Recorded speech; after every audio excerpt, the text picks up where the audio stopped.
Hello student, welcome to Navankur digi lessons class. मैं सीमा साथ social science के एक नए टॉपिक के साथ आपके बीच पुनः उपस्थित हूँ। तो स्टूडेंट्स, आज हम पढ़ेंगे क्लास 8 की सोशल साइंस का चैप्टर 7, जिसका नाम है परिवर्तनकारी वाह शक्तियाँ। यह इस पार्ट का भाग 4 है, जिसमें कि आज हम पढ़ेंगे कि मृदा का निर्माण किस प्रकार होता है, मृदा का कटाव किस प्रकार होता है और हम मृदा को संरक्षित किस प्रकार कर सकते हैं। तो आइए हम सबसे पहले शुरुआत करते हैं मृदा निर्माण के प्रमुख कारकों से। मृदा निर्माण के कारक मीन्स मृदा का निर्माण कैसे होता है। चट्टानों के अपक्षय और अपरदन की क्रिया के द्वारा मृदा का निर्माण होता है। मीन्स मिट्टी बनती है। मृदा मीन्स होता है मिट्टी, और जिसे हम इंग्लिश में कहते हैं सॉल। मृदा निर्माण में सहायक कारकों में मुख्य हैं। नंबर 1 है मूल चट्टानें, नंबर 2 धरातलीय बनावट, नंबर 3 जलवायु, नंबर 4 समय एवं वनस्पति व जीव जंतु। तो ये है 5 कारक मृदा निर्माण के हैं, जिनसे मिलकर मृदा मीन्स मिट्टी का निर्माण होता है। अब हम इन सभी को एक एक करके डिटेल में यहाँ पर थोड़ा समझने की कोशिश करेंगे। मूल चट्टानें, ये चट्टानें विभिन्न खनिजों के मूल पदार्थों से निर्मित होती हैं। यानी कि जो चट्टानें होती हैं जिनसे मिट्टी का निर्माण होता है, वह मूल चट्टानें भौतिक, रासायनिक और जैविक प्रक्रियाओं के द्वारा अपघटित होती हैं। मीन्स ये जो चट्टानें होती हैं यह कई खनिज पदार्थों से मिलकर बनी होती हैं और भौतिक, रासायनिक, जैविक क्रियाओं के द्वारा इनका अपघटन होता है। इससे मृदा के अजैव खनिज कणों का निर्माण होता है, यानी कि इससे मिट्टी के कण बनते हैं। मूल चट्टानें ही मृदा निर्माण के रासायनिक संगठन, रंग, बनावट, खनिज एवं अंश तथा उर्वरता को प्रभावित करने में सहायक होती हैं। यानी कि इन शॉर्ट में आपसे ये कहें कि मृदा के निर्माण में जो अहम भूमिका है वो चट्टानों की है। चट्टानें जो रासायनिक क्रिया करती हैं, चट्टानें जो निम्नीकरण, अधिवृद्धि के कारण और अपरदन के कारण टूट फूट उनमें होती है, जो कि टूट कर छोटी मतलब कि टुकड़ों में विभक्त होती है, टुकड़ों से मिट्टी का रूप धारण कर लेती हैं। तो चट्टानें फिर जो रासायनिक क्रिया करती हैं उनसे ही मिट्टी बनती है। तो इसमें मूल चट्टानों की अहम भूमिका होती है। इसके बाद और जो हमारा नेक्स्ट है वह आएगा धरातलीय स्वरूप। तो धरातलीय स्वरूप को मैं आपको बताने से पहले या उसके बारे में बताने से पहले मैं आपको यहाँ पर मिट्टी की एक फ़ोटो दिखा रही हूँ, जिसे देखकर आप समझ सकते हैं कि मिट्टी इस प्रकार की होती है। वैसे आप सभी ने मिट्टी को देखा होगा, सब जानते हैं मिट्टी कैसी होती है। फिर भी मैंने आपको यहाँ मिट्टी को दिखाने की कोशिश की है। मिट्टी को कई भागों में बांटा गया है। मिट्टी कई प्रकार की होती है। दोमट मिट्टी, काली मिट्टी, लाल मिट्टी, पीली मिट्टी, कई तरह की होती है। यहाँ पर मैंने आपको एक मिट्टी दिखाने की कोशिश की है। इसके बाद एक और मैं आपको दिखा रही हूँ। ये दूसरी जो मिट्टी है वह है खेतों की मिट्टी, जो कि एक व्यक्ति अपने हाथों में लिए हुए है। तो मिट्टी इस तरह दिखती है, आप सब ने देखी है। ये खेतों की मिट्टी है जो कि बहुत उपजाऊ होती है। तो ये जो मिट्टी है हम बात कर रहे हैं कि इसका निर्माण होता कैसे है। तो इसमें मूल चट्टानें अपनी अहम भूमिका निभाती हैं। उसके बाद जो दूसरा कारक है मिट्टी को बनाने में जो सहायक होता है वह है धरातलीय स्वरूप, मीन्स धरती की बनावट। मिट्टी का जो निर्माण करने वाली चीज़ें हैं उसमें धरती की बनावट का भी अहम मतलब की भूमिका है। मृदा निर्माण में सहायक होने वाली क्रियाएं प्रत्यक्ष या अप्रत्यक्ष रूप से धरातलीय बनावट से प्रभावित होती हैं। यानी कि मृदा निर्माण में जो सहायक होने वाली क्रियाएं हैं वह प्रत्यक्ष रूप से या फिर अप्रत्यक्ष रूप से धरती की बनावट से प्रभावित होती हैं। यानी कि धरती किस प्रकार की है उससे भी उस पर फर्क पड़ता है। तीव्र ढाल वाले क्षेत्रों में भूमि में पानी का रिसाव कम होने से मृदा निर्माण प्रक्रिया धीमी होती है। यानी कि जो ढालू भूमि होती है, जैसे कि पहाड़ों पर ढालू भूमि होती है, वहाँ पर उन क्षेत्रों में पानी का रिसाव बहुत कम होने से मिट्टी का निर्माण की जो प्रक्रिया है वह बहुत स्लो होती है। क्यों होती है? क्योंकि पहाड़ों से जब नदियाँ बहकर निचले मैदानों में उतरती हैं तो उनका बहाव काफ़ी तेज होता है, जिससे कि जो पानी होता है वह धरती में नहीं समा पाता और मिट्टी का निर्माण कम हो पाता है। और इसके विपरीत मंद ढाल वाले क्षेत्रों में जल के बहाव की जो गति होती है वह बहुत धीमी होती है। इससे जल द्वारा मृदा निर्माण कार्य अधिक होता है, यानी कि जो मैदानी क्षेत्र होते हैं वहाँ पर मिट्टी का जो निर्माण है वह तेज गति से होता है। क्यों होता है? क्योंकि वहाँ पर पानी का रिसाव भूमि में हो जाता है और पानी बहकर नहीं जाता है, तो इससे मिट्टी का निर्माण हो जाता है। और जो पहाड़ होते हैं, तीव्र ढाल वाली जगहें होती हैं, वहाँ पर पानी के तेज बह जाने के कारण मिट्टी के निर्माण की जो प्रक्रिया है वह बहुत ही स्लो होती है। और मैदानी क्षेत्रों में पूर्ण विकसित उपजाऊ मृदा का निर्माण होता है, यानी कि हम ये कह सकते हैं कि जो मैदानी क्षेत्र होते हैं वहाँ पर मृदा का निर्माण बहुत अच्छे से होता है और उपजाऊ मृदा का निर्माण होता है, जो कि काफ़ी उपयोगी होती है। इसके बाद हमारा नेक्स्ट पॉइंट है समय। समय मीन्स होता है टाइम। आप सभी जानते हैं समय यानी मिट्टी की हम जो बात कर रहे हैं कि मृदा निर्माण के कारक, तो यह मिट्टी बहुत जल्दी नहीं बनती, इसका निर्माण बहुत जल्दी नहीं होता है, इसको बनने में समय लगता है, एक समय के बाद बनती है। मृदा निर्माण में भौतिक, रासायनिक और जैविक प्रक्रियाएं बहुत लंबे समय तक कार्य करती हैं, यानी कि जो मृदा के निर्माण की प्रक्रिया है उसमें भौतिक, रासायनिक और जैविक क्रियाएं बहुत लंबे समय तक कार्य करती हैं, इसलिए मृदा के निर्माण में काफ़ी लंबा समय लगता है। तो हम ये कह सकते हैं कि मृदा का जो निर्माण है वह बहुत जल्दी नहीं होता है, उसे बनने में समय लगता है। इसके बाद नेक्स्ट पॉइंट है जलवायु। मृदा निर्माण की प्रक्रिया में जलवायु सबसे अधिक महत्वपूर्ण कारक है, यानी कि जो मिट्टी के निर्माण की प्रक्रिया है उसमें जलवायु की बहुत ही महत्वपूर्ण भूमिका है, या वह जलवायु बहुत ही महत्वपूर्ण कारक है जो कि स्वतंत्र रूप से काम करता है। जलवायु कैसा काम करती है? जलवायु स्वतंत्र रूप से काम करती है। वास्तव में मृदा का निर्माण चट्टानी मूल पदार्थों जैसे निष्क्रिय घटक और जलवायु जैसे सक्रिय घटक की परस्पर प्रतिक्रियाओं के द्वारा होता है, यानी कि वास्तव में मिट्टी का जो निर्माण होता है वह चट्टानी मूल पदार्थ जैसे निष्क्रिय, जो कि कोई सक्रिय पदार्थ नहीं है, चट्टानें उनके जैसे निष्क्रिय पदार्थों के घटक और जलवायु जैसे सक्रिय घटक, यानी कि जलवायु एक सक्रिय घटक है, इन दोनों के आपस में क्रिया और प्रतिक्रियाओं के द्वारा होता है। यानी कि जलवायु जब प्रतिक्रिया करती है चट्टानों के ऊपर तो मृदा का निर्माण होता है। जलवायु जैविक प्रक्रियाओं को प्रभावित करती है। क्या करती है जलवायु? जैविक प्रक्रियाओं को वह प्रभावित करती है। और दो प्रकार की जलवायु दशाओं में एक ही प्रकार की मूल चट्टानों से भिन्न भिन्न प्रकार की मृदाओं का निर्माण होता है। मीन्स इसका तात्पर्य यह है कि दो प्रकार की जलवायु यदि हैं और मूल चट्टानें एक ही प्रकार की हैं तो अलग अलग प्रकार की मिट्टी का निर्माण होगा। मीन्स कहने का तात्पर्य है कि दो भिन्न जलवायु वाले क्षेत्रों में एक ही चट्टान से दो अलग अलग प्रकार की मृदा या मिट्टी का निर्माण होगा। क्यों? क्योंकि उन चट्टानों पर जलवायु से फर्क पड़ेगा।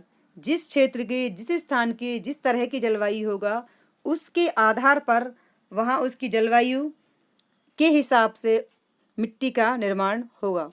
तो यहाँ पर हम ये कह सकते हैं कि जलवायु का सबसे अहम भूमिका होती है कि किस तरह की मिट्टी बनेगी किस क्षेत्र में। इसके बाद जो नेक्स्ट है वह है वनस्पति एवं जीव जंतु। वनस्पति आप सभी जानते हैं, वनस्पति पेड़ पौधों को कहा जाता है।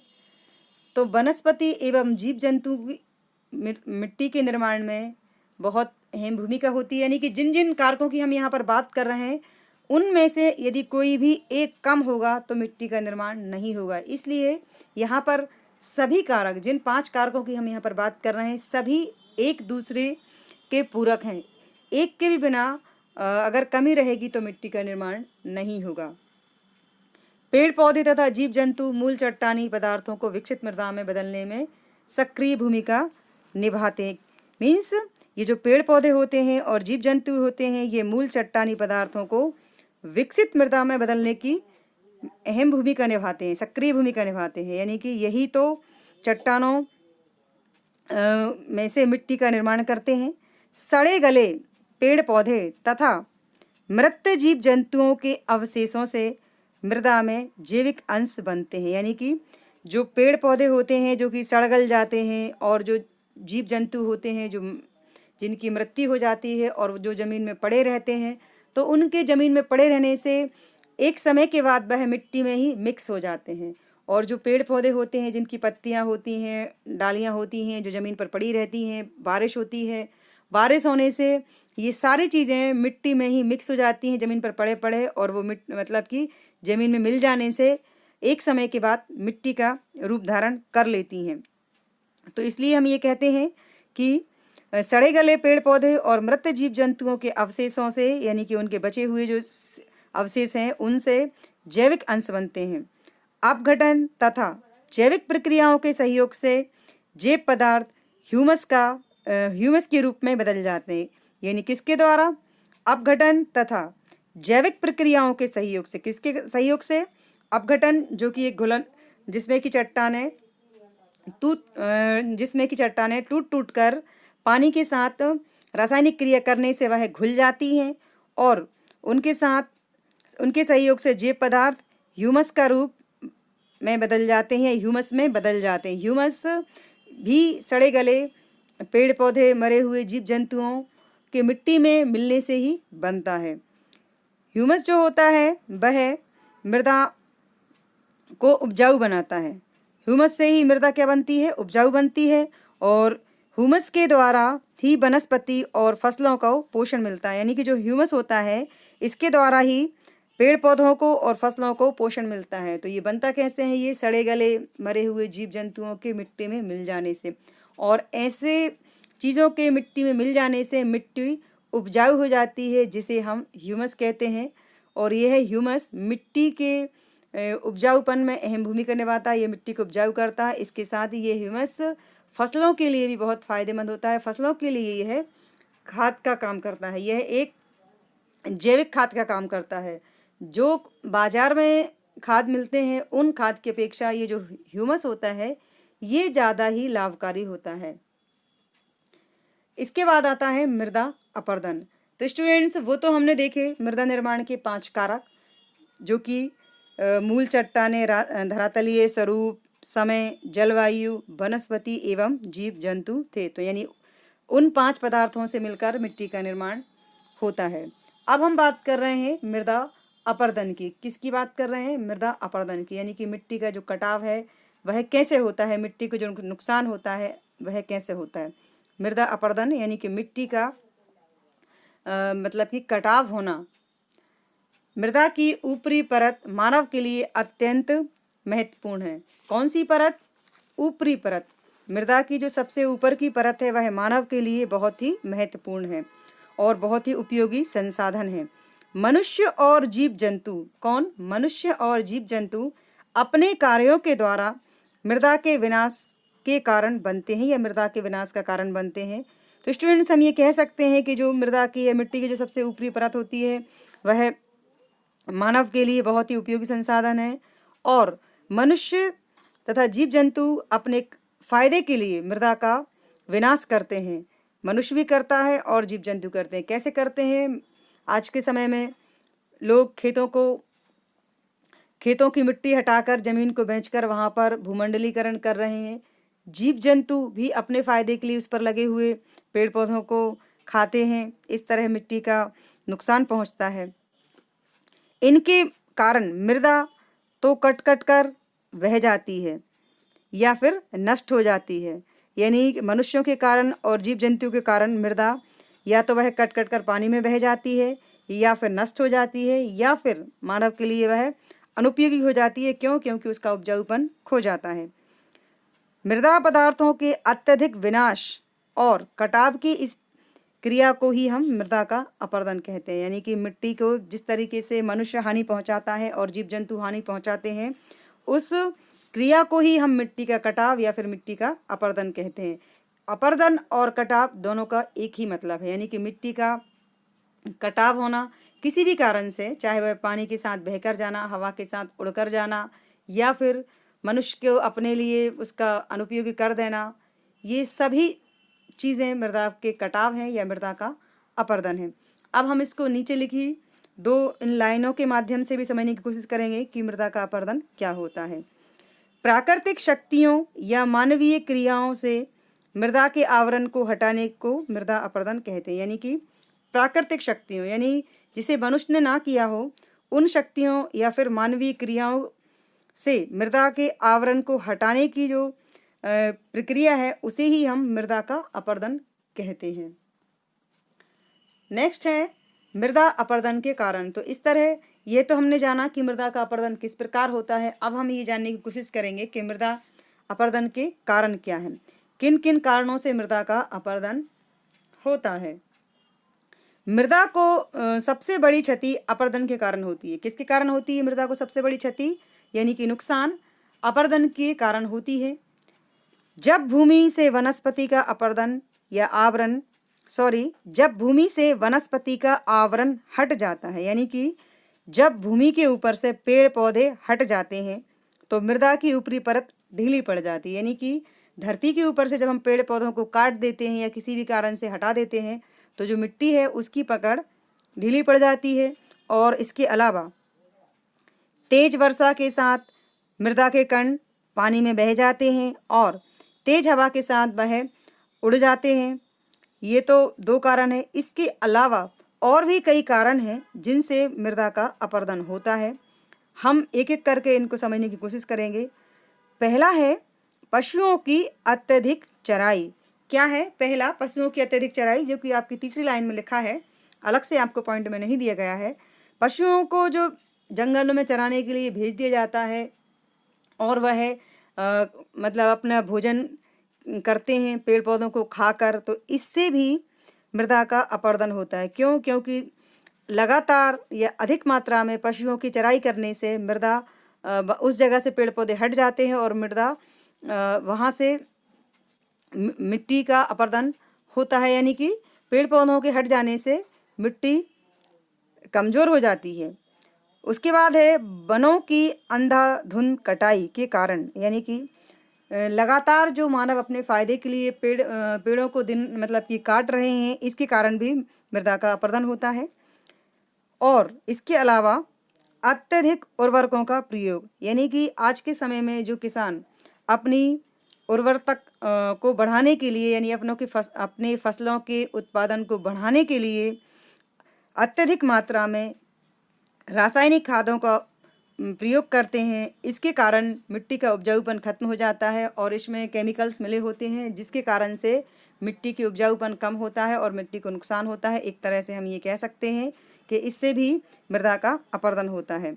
दूसरा है कीटनाशक दवाओं का प्रयोग, यानी कि एक और जो कारण है मृदा अपरदन का वह है कीटनाशक दवाइयों का प्रयोग। मीन्स ये जो किसान होते हैं और उनकी फसलों में जब कीड़ा लग जाते हैं या किसी प्रकार से कीड़ा वगैरह फसलों को खाने लगते हैं, तब किसान दवाइयों का जहरीली दवाओं का प्रयोग करते हैं जो कि जिनमें केमिकल मिले होते हैं, उससे भी मृदा का अपरदन होता है।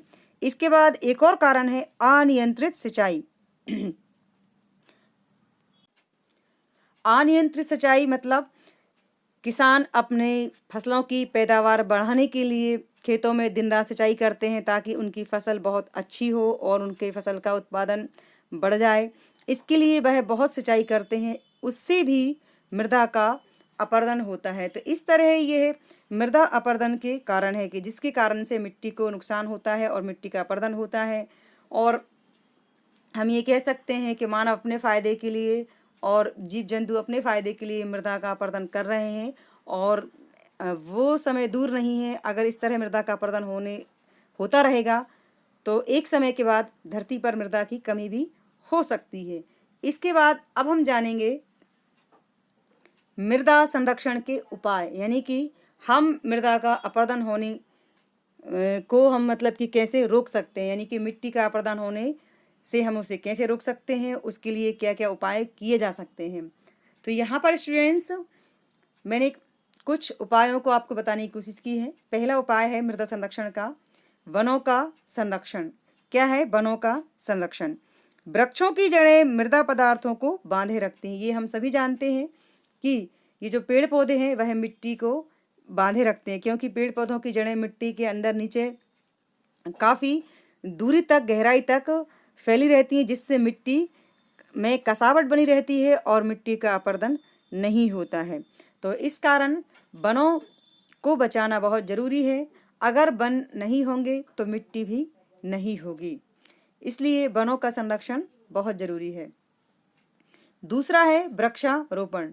वृक्षारोपण और इसके पहले मैंने बताया वनों का संरक्षण। या तो हम वनों को संरक्षित करें और इसके अलावा जितना हो सके हम ज़्यादा से ज़्यादा वृक्षों को लगाएं। वृक्षारोपण मीन्स हम वृक्षों को रोपें, यानी कि वृक्षों को लगाएं। नदी घाटियों, बंजर भूमियों तथा पर्वतीय ढालों पर वृक्ष लगाना मृदा संरक्षण का सबसे महत्वपूर्ण उपाय है। यानी कि जो नदी की घाटियां हैं उन जगहों पर, जो भूमि बंजर है जहाँ पर की पैदावार नहीं होती है, वहाँ पर पेड़ पौधे लगाए जा सकते हैं। इसके अलावा पर्वतीय ढाल यानी कि पर्वत जो की ढालू होते हैं वहाँ पर भी पेड़ पौधे लगा सकते हैं।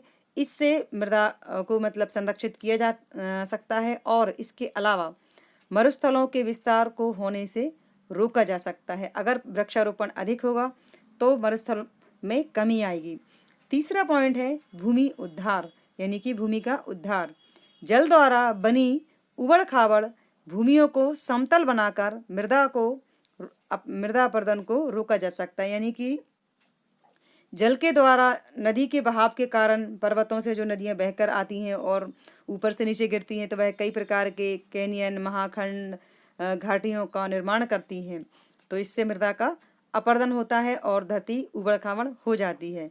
तो ऐसी जगहों पर भूमि को समतल बनाकर मृदा के अपरदन होने से उसे रोका जा सकता है। नेक्स्ट है हमारा नियोजित चराई, यानी कि पशुओं की जो चराई है उसकी भी एक लिमिट होनी चाहिए। अत्यधिक मात्रा में पशुओं को नहीं चराना चाहिए, क्योंकि इससे मिट्टी की पकड़ ढीली हो जाती है, उसके कणों को वायु उड़ाकर ले जाती है। यानी कि जब मिट्टी की पकड़ धरती पर से जब पेड़ पौधे हट जाते हैं या पेड़ पौधों को काट दिया जाता है उस जिस भी स्थान पर, वहाँ उस क्षेत्र में मिट्टी की पकड़ ढीली हो जाती है। यानी कि धरती से मीन्स हम ये कह सकते हैं कि मिट्टी कमज़ोर हो जाती है, फिर उसे आसानी से उसका कटाव हो जाता है। चाहे तो उसे हवा जब तेज चलती है तो वह भी उड़ा कर ले जाती है, और कभी बाढ़ आती है या पानी गिरता है तो वह मिट्टी पानी के साथ बहकर चली जाती है। तो इससे मृदा का दो तरीके से वहाँ पर अपरदन होता है। तो इसलिए हम ये कह सकते हैं कि हमें पशुओं की चराई भी एक सीमित मात्रा में करनी चाहिए। इसके बाद नेक्स्ट है 5वां पॉइंट, बाढ़ नियंत्रण। बाढ़ों से जल प्रवाह के वेग के कारण मिट्टी के बह जाने से मृदा अपरदन में वृद्धि होती है। क्या होता है, बाढ़ जब आती है, नदियों में जब बाढ़ आती है और वह बहुत ही तेज गति से जब पानी बहकर आता है तो मिट्टी पानी के साथ बह जाती है। क्या होता है, मिट्टी पानी के साथ बह जाती है, यानी कि पानी का जो बहाव है वह मिट्टी को बहाकर ले जाता है। तो इस तरह से मृदा अपरदन में वृद्धि होती है। तो अतः नदियों पर छोटे छोटे बांध हम बना सकते हैं, यानी कि बाढ़ को रोकने के लिए, मिट्टी का अपरदन ना हो और बाढ़ से मिट्टी का अपरदन ना हो, इसे रोकने के लिए हम ये क्या कर सकते हैं कि नदियों पर छोटे छोटे बांध बनाए जा सकते हैं, ताकि प्रवाह का जो वेग है, जो पानी के जो प्रवाह का वेग है, यानी उसकी जो गति है, जो स्पीड है, उसे कम किया जा सके और इससे मिट्टी के अपरदन होने से रोका जा सके। इसके बाद नेक्स्ट पॉइंट है सीढ़ीदार खेत बनाना। कैसे खेत बनाना, सीढ़ीदार खेत बनाना। आप सभी जानते हैं सीढ़ी मीन्स मतलब कि जीना होते हैं, जिन्हें हम जीना कहते हैं, सीढ़ी कहते हैं। तो उस आकार में या उस डिज़ाइन में खेत बनाए जा सकते हैं। पर्वतीय ढालों पर मृदा संरक्षण के लिए सीढ़ीदार खेत बनाना अधिक उपयोगी होता है। यानी जो पर्वतीय ढाल होते हैं, जहाँ पर काफ़ी ढाल होता है, वहाँ पर सीढ़ीदार खेत बनाए जा सकते हैं। यानी आपने देखा होगा सीढ़ियाँ कैसी होती हैं, हम एक सीढ़ी से नीचे उतरते हैं, ऊपर वाली जो सीढ़ी होती है उससे नीचे उतरते हैं, तो उसके बाद जो नीचे की जगह है वहाँ पर हम उस आकार में वहाँ पर खेतों का निर्माण कर सकते हैं।